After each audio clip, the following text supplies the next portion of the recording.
తెనాలి చెంచుపేటలో అరుదైన బ్రహ్మకమలం వికసించింది. ఆషాఢ పౌర్ణమి రోజుల్లో అది శుక్రవారం నాడు దైవ స్వరూపంగా భావించే బ్రహ్మకమలం తమ ఇంట్లో వికసించడంతో వారు ఎంతో సంతోషం వ్యక్తం చేస్తూ బ్రహ్మకమలానికి పూజలు నిర్వహించారు.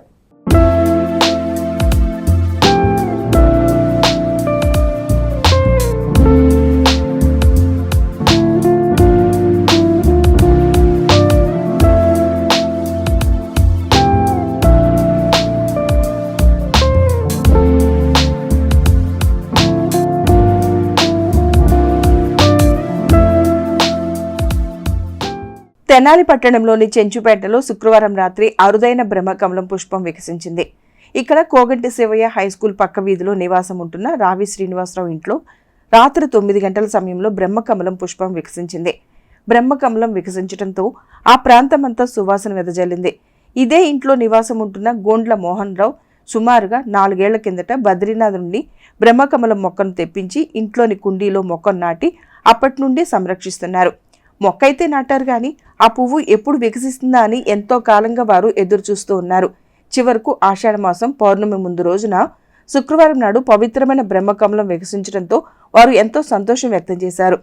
అరుదుగా వికసించే ఈ బ్రహ్మకమలం పుష్పంపై సృష్టికర్త బ్రహ్మదేవుడు ఆసీనుడై ఉంటారని అందరూ నమ్ముతారు. మామూలుగా అయితే హిమాలయాల్లో ఈ పుష్పాల చెట్లు ఎక్కువగా కనిపిస్తాయి. హైందవ సాంప్రదాయంలో బ్రహ్మకమలం పుష్పానికి చాలా విశిష్టత ఉందని పండితులు చెబుతారు.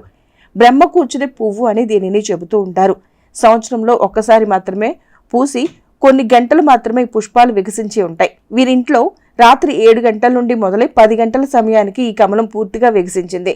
వికసించిన పుష్పాన్ని మోహన్ రావు సత్యమణి కామాక్షి పూజా మందిరంలోని దేవుని సన్నిధిలో ఉంచి పూజలు నిర్వహించారు. ఇదే మొక్కకు మరో 10 వరకు బ్రహ్మకమలం పుష్పాలు వికసించేందుకు సిద్ధంగా ఉన్నాయని మోహన్ రావు ఎస్ ఛానల్కు తెలియజేశారు. నా పేరు గోండ్ల మోహన్ రావు అండి. మా చెంచుపేట రావి శ్రీని గారి ఇంట్లో అద్దెకుంటున్నాం సంవత్సరాల నుంచి. ఈ బ్రహ్మకమలం వృక్షం అనేది ఒక 3.5-4 సంవత్సరాల క్రితం బద్రీనాథ్ క్షేత్రం నుంచి తీసుకురావడం జరిగింది. ఈ 4 సంవత్సరాల తర్వాత ఈరోజే 10 పైన మొగ్గలు వచ్చినాయి. ఒక పువ్వు ఈ పూట ఇప్పుడే వికసించింది.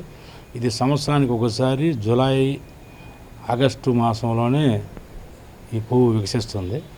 ఇది పరమేశ్వరుడికి చాలా ప్రీతిపాత్రమైన పువ్వు. ఇది పరమేశ్వరుడికి చాలా ఇష్టమైందన్నమాట.